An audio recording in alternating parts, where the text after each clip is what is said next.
بہت بڑا ایسٹرائیڈ زمین کی سطح سے ٹکرایا اور ایک بڑے دھماکے کی وجہ سے دھول کے بادلوں نے سورج کو ڈھک لیا۔ ٹیمپریچر مسلسل کم ہونے لگا۔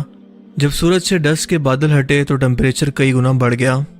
زمین پر رہنے والا 25 کلو گرام سے کم وزن کا ہر جانور ختم ہو گیا اور اس طرح سے ڈائناسور کی طرح کے تمام بڑے بڑے خوفناک جانور مکمل طور پر زمین سے ختم ہو گئے۔ 4.7 کروڑ سال پہلے زمین کے انوائرمنٹ کے اندر اچانک بہت سے بدلاؤ آنے لگے اور زمین کی ٹیکٹونک پلیٹس کے اندر ہلچل ہوئی جو خشکی کے دو بر اعظموں کو ایک دوسرے کے پاس لے گئیں۔ ان میں سے ایک بر اعظم تھا آج کے موجودہ دور کا انڈیا جو بر اعظم ایشیا کے ساتھ مل رہا تھا۔ ان دونوں خشکی کے بڑے ٹکڑوں کے آپس میں ٹکرانے کی وجہ سے کوئی ہمالیہ جیسے بڑے بڑے پہاڑ بننا شروع ہو گئے۔ دنیا کی سب سے اونچی چوٹی ماؤنٹ ایوریسٹ بھی بنی۔ یہ پہاڑ اتنے اونچے تھے کہ ان کی وجہ سے پوری دنیا کا موسم اچانک بدلنے لگا۔ زمین کا ٹیمپریچر آہستہ آہستہ کم ہونے لگا جو کہ پہلے بہت زیادہ بڑھ چکا تھا اور یہ ٹیمپریچر انسانوں کے رہنے کے لیے ناممکن تھا۔ ان پہاڑوں سے گزرنے والا برف آگے جا کر ندی نالوں میں بدلنے لگا جس سے ہم انسانوں کی آدھی سے زیادہ آبادی آج بھی پینے کا صاف پانی لیتی ہے۔ گلوبل کولنگ ہونے کی وجہ سے آہستہ آہستہ زمین پر سبزہ بڑھنے لگا اور انسانوں کے رہنے لائق موسم تیار ہو گیا۔ ایسا محسوس ہو رہا تھا کہ کسی خاص مہمان کی آمد کے لیے زمین اپنے آپ کو تیار کر رہی ہے اور یہ مہمان تھے ہم انسان۔ یعنی تمام تیاریوں کے پیچھے ایک دماغ اور سوچ تھی جو کہ ہم انسانوں کو زمین پر بسانا چاہتی تھی اور اسی سوچ کے حکم کے مطابق زمین نے اپنے آپ کو بدلنا شروع کیا، جس کے بارے میں قرآن کریم کی سورہ البقرہ کی آیت 22 کے اندر اللہ پاک فرماتے ہیں کہ وہی اللہ ہے جس نے تمہارے لیے زمین کو بچھونا اور آسمان کو چھت بنایا، آسمان سے بارش برسا کر تمہارے کھانے پینے کے لیے طرح طرح کے میوے پیدا کیے، بس کسی کو خدا کا شریک نہ ٹھہراؤ اور تم جانتے تو ہو۔ دوستو، آج کی موجودہ سائنس پہاڑوں کی اہمیت کو بیان کرتے ہوئے ہمیں یہ بتاتی ہے کہ پہاڑ ہماری زمین پر ایک ڈائنامک بیلنسنگ کا کام کرتے ہیں۔ زمین پر ہر سیکنڈ کے اندر تقریباً 2 زلزلے آتے ہیں جن کی شدت بہت کم ہوتی ہے، لیکن یہ اتنا زیادہ شدت کے ہوتے ہیں کہ زمین کے بیلنس کو خراب کر کے ہمارے زمین کے ماحول کو بالکل تباہ کر سکتے ہیں۔ بالکل ایسا ہی جب کسی چھوٹے سے اٹامک حملے کے بعد زمین کی حرکت پر اور اس کے انوائرمنٹ پر اثر پڑتا ہے، لیکن پہاڑ ان کی شدت کو روک کر زمین کو بیلنس رکھتے ہیں، یعنی کہ اسے اپنی جگہ سے ہلنے نہیں دیتے۔ اگر ہم پہاڑوں کو جگہ جگہ سے کاٹنا شروع کر دیں تو ہماری زمین ان بیلنس ہونا شروع کر دے گی۔ یہ قدرتی طور پر زمین پر موجود لنگر ہیں جو جتنے بڑے سائز کے باہر سے نظر آتے ہیں اس سے کہیں زیادہ زمین کے اندر ان کی جڑیں مضبوط ہوتی ہیں، بالکل ایک کیل کی طرح۔ کیونکہ دنیا کی سب سے اونچی چوٹی ماؤنٹ ایوریسٹ جس کی اونچائی تقریباً 8.8 کلومیٹر ہے، لیکن زمین کے اندر سے یہ تقریباً 250 کلومیٹر کی گہرائی تک موجود ہے، یعنی کہ زمین کے کرسٹ کو ہلنے سے بچا کر اسے سنبھالے ہوئے ہے۔ کیا آپ جانتے ہیں کہ اس کے بارے میں قرآن کریم کی سورہ النبا کی آیت 5 کے اندر اللہ پاک فرماتے ہیں کہ کیا ہم نے زمین کو بچھونا نہیں بنایا اور پہاڑ کو میخے؟ اس کے علاوہ سورہ الحجر کی آیت 19 کے اندر اللہ پاک فرماتے ہیں اور ہم نے زمین پھیلائی اور اس میں لنگر ڈالے اور اس میں ہر چیز اندازے سے اگائی۔ دوستو، قرآن پاک کی اس آیت کے اندر لنگر ڈالنا یعنی کیلوں کی طرح زمین کے اندر گھسا دینا پہاڑوں کا مطلب یہ بیان ہوا ہے۔ اس کے علاوہ مزید سورہ الانبیاء کی آیت 31 کے اندر اللہ پاک نے فرمایا اور ہم نے زمین میں پہاڑ بنائے تاکہ یہ لوگوں کے بوجھ سے ہلے نہ اور نہ ہی جھکنے لگے، یعنی کہ قرآن کریم میں جگہ جگہ پہاڑوں کو لنگر کہا گیا ہے جو کہ زمین کو بیلنس رکھنے کے لیے یا اس کے انوائرمنٹ کو کنٹرول کرنے کے لیے انسانوں کے فائدے کے لیے زمین پر رکھے گئے ہیں۔ دوستو، پہاڑ دنیا کے کئی ممالک کے لیے قدرتی طور پر موجود بارڈر کے طور پر بھی کام کرتے ہیں۔ ماحول اور ٹیمپریچر کو کنٹرول کرنے کے ساتھ ساتھ طوفانی بارشوں اور سیلاب کو روکنے کا کام بھی کرتے ہیں۔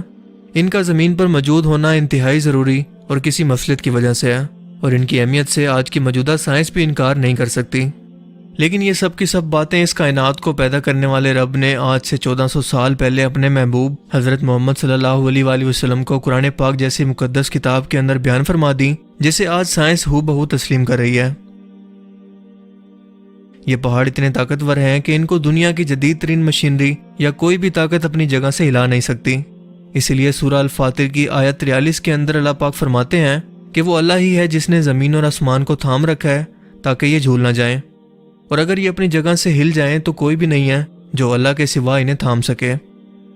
دوستو، زمین پر پہاڑوں کا ٹکے رہنا دراصل گریوٹی کی وجہ سے ممکن ہوتا ہے، اور یہ ڈسکوری 21ویں صدی کی اب تک کی سب سے بڑی ڈسکوری کے طور پر سائنسدانوں نے ڈسکور کی ہے، مگر قرآن کریم کے اندر اسے 1400 سال پہلے بیان کر دیا گیا کہ وہ اللہ ہی ہے جس نے زمین اور آسمان کو تھام رکھا ہے، یعنی کہ اس سے مراد گریوٹی ہے، جو کہ اللہ تعالیٰ کی پیدا کردہ تخلیق ہے اور بظاہر تو ہم انسانوں کو نظر نہیں آتی، لیکن اس نے اللہ کے حکم سے زمین پر موجود پہاڑوں کو اور ہر ایک چیز کو تھام رکھا ہے۔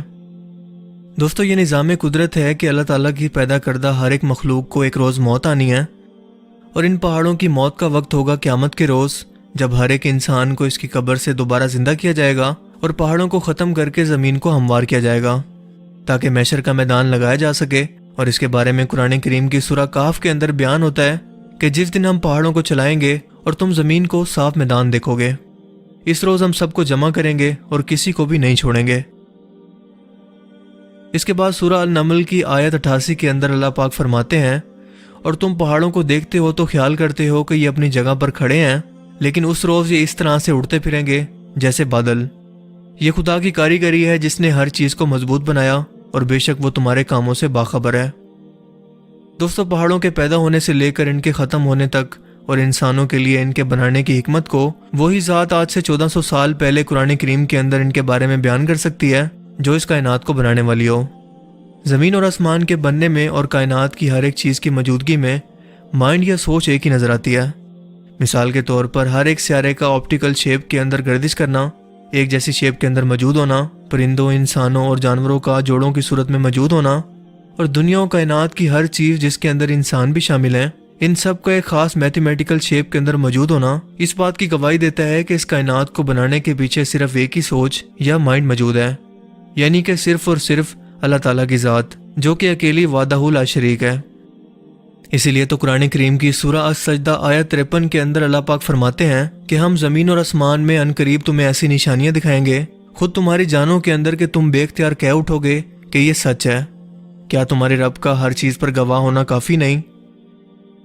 اور یہ وہ نشانیاں ہیں جنہیں آج غیر مسلم بھی کئی سالوں کی کڑی محنت اور ریسرچ کے بعد حق یا سچ ثابت کر رہے ہیں۔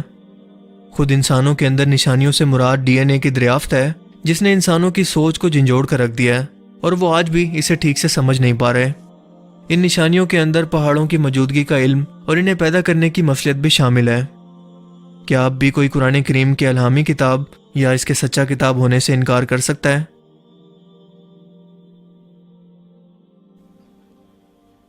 In the field of geology we have come to know today, the geologists they tell us that the radius of the earth is approximately 3,750 miles, and there are high possibility that this superficial layer, the earth's crust, it will shake.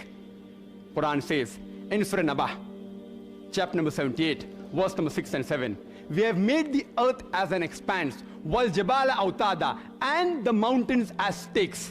And today we have come to know in the study of modern geology that mountain has got deep roots. This was known in the second half of the 19th century. You can only see a small part on top, the majority is down in the ground, or like a tip of the iceberg. You can see the tip on the top, and about 90% is beneath water. And Surah Naziyat, chapter number 79, verse number 32. Wal jibala arsaha, and we have made the mountain standing firm on the earth. Geologists today do say that the mountains give stability to the earth. Not all geologists, but many do say. I have not come across a single geological book, and I challenge Dr. William Campbell to produce a single geological book, not his personal correspondence with the geologist. That doesn't carry weight. His personal correspondence with Dr. Keith Moore, documented proof. مجھے امید ہے کہ آج کی اس video سے آپ کو کچھ نیا جاننے کو ملا ہوگا اور آپ کو یہ ویڈیو پسند آیا ہوگا۔ اگر آپ کو یہ ویڈیو اچھا لگا تو اسے لائک کیجئے، اور مزید اس طرح کی انفارمیٹیو ویڈیوز کے لیے اس چینل کو ضرور سبسکرائب کریں۔ اب میں ملوں گا آپ سے ایک نئی انٹرسٹنگ ویڈیو میں، تب تک کے لیے اپنا بہت سا خیال رکھیے گا۔ Thanks for watching this video. اللہ حافظ۔